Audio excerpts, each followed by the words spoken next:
ಸ್ನೇಹಿತರೆ ನಮಸ್ತೆ. ನಾನು ನಿಮ್ಮ ಲಕ್ಕಿ ಪುನೀತ್ ಮಾತಾಡ್ತಾ ಇರತಕ್ಕಂಥದ್ದು. ನಾವು ಬೆಳಿಗ್ಗೆ ಶ್ರೀ ಕ್ಷೇತ್ರಕ್ಕೆ ಸುಮಾರು 5:15 ಗಂಟೆಗೆ ನಾವು ರೀಚ್ ಆದ್ವಿ. ಬೆಳಿಗ್ಗೆ ಮುಂಚಾನೆ ಇಲ್ಲಿಗೆ ಬರ್ತಕ್ಕಂಥ ಮಾರ್ಗ ಯಾವುದಪ್ಪ ಅಂತಂದರೆ, ಬೆಂಗಳೂರು ಮುಖಾಂತರವಾಗಿ ಕೇರಳ ಬಸ್ KSRTC ಹತ್ತಿದ್ರೆ ನಿಮಗೆ ಹಿರಿಟಿಗೆ ಬಸ್ ಇದೆ. ಬೆಂಗಳೂರು, ಮೈಸೂರು, ವಿರಾಜಪೇಟೆ, ಇರಿಟಿಯಲ್ಲಿ ಇಳಿದ್ಬಿಟ್ರೆ ನಿಮಗೆ ಮಾನಂದವಾಡಿ ಬಸ್ ಸಿಗುತ್ತೆ. ಮಾನಂದವಾಡಿ ಬಸ್ಸಿನ ಹತ್ತಿದ್ರೆ ನಿಮಗೆ ಮಧ್ಯದಲ್ಲಿ ಇರ್ತಕ್ಕಂಥ ಕ್ಷೇತ್ರನೇ ಕೊಟ್ಟೆಯೂರು ಕ್ಷೇತ್ರ. ಕೊಟ್ಟೆಯೂರು ಕ್ಷೇತ್ರ ನಾವು ಬೆಳಿಗ್ಗೆ 5:15 ತಲುಪಿ ಈಗ ದರ್ಶನಕ್ಕೆ ನಾವು ಬಾವಲಿ ನದಿ ರಿವರ್ನ ದಾಟ್ತಾ ಇದ್ದೀವಿ. ಸಾವಿರಾರು ಜನ ಭಕ್ತಾದಿಗಳಿದ್ದಾರೆ. ಭಕ್ತಾದಿಗಳು ಇನ್ನೂ ಬರ್ತಾನೆ ಹೆಚ್ಚಿನ ಸಂಖ್ಯೆಯಲ್ಲಿ ಬರ್ತಾ ಇದ್ದಾರೆ. ಈ ಕ್ಷೇತ್ರದ ವಿಶೇಷತೆ ಏನೆಂದರೆ, ಶಿವ ಪಾರ್ವತಿಯರು ಸ್ವರ್ಗದಿಂದ ಭೂಲೋಕಕ್ಕೆ ಇಳಿದಂತಹ ಕ್ಷೇತ್ರವಾಗಿರೋದ್ರಿಂದ ಇಲ್ಲಿ ಆ ಶಿವನು ತಪಸ್ಸು ಮಾಡಿರ್ತಕ್ಕಂಥ ಕ್ಷೇತ್ರವಾಗಿರ್ತಕ್ಕಂಥದ್ದು ಕೊಟ್ಟೆಯೂರು ಶಿವ ಪಾರ್ವತಿಯ ಕ್ಷೇತ್ರ.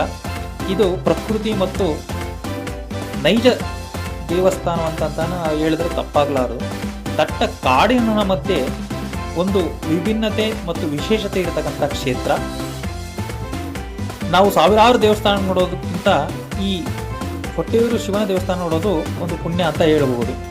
ಈ ಕ್ಷೇತ್ರದಲ್ಲಿ ದಟ್ಟ ಕಾಡು, ಸುಂದರಿ ಬರ್ತಕ್ಕಂತಹ ತುಂಬ ಸುತ್ತಲೂ ಕಾಡು, ನದಿ ತೀರದಲ್ಲಿರ್ತಕ್ಕಂಥ ಶಿವನ ದೇವಸ್ಥಾನವನ್ನು ನಾವು ಒಮ್ಮೆಯಾದರೂ ನೋಡಬೇಕು.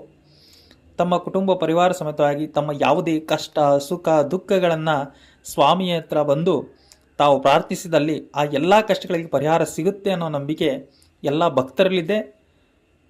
ಹಾಗಾಗಿ ಹೆಚ್ಚಿನ ಭಕ್ತರು ಸ್ವಾಮಿ ದರ್ಶನಕ್ಕೆ ಬರ್ತಾ ಇದ್ದಾರೆ.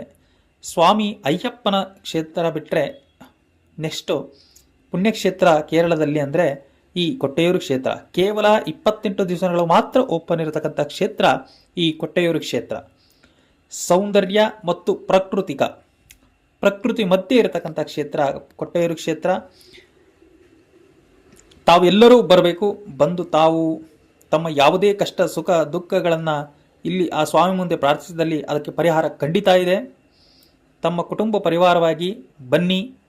ಪ್ರಕೃತಿಯ ಮಧ್ಯೆ ಒಂದು ದಿವಸ ನೀವು ಈ ಸ್ವಾಮಿ ದರ್ಶನ ಮಾಡಿ, ಸ್ವಾಮಿಯಲ್ಲಿ ಪ್ರಾರ್ಥನೆ ಮಾಡಿ, ವಿಶೇಷತೆಗಳನ್ನು ಇಲ್ಲಿ ತಿಳಿದು ಹೋಗುವುದು ಉತ್ತಮ.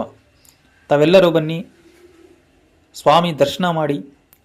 ಶ್ರೀ ಕೊಟ್ಟೆಯೂರು ಕ್ಷೇತ್ರಕ್ಕೆ ಒಮ್ಮೆಯಾದರೂ ಜೀವನದಲ್ಲಿ ಭೇಟಿ ನೀಡತಕ್ಕಂಥ ಕ್ಷೇತ್ರ ಕೊಟ್ಟೆಯೂರು.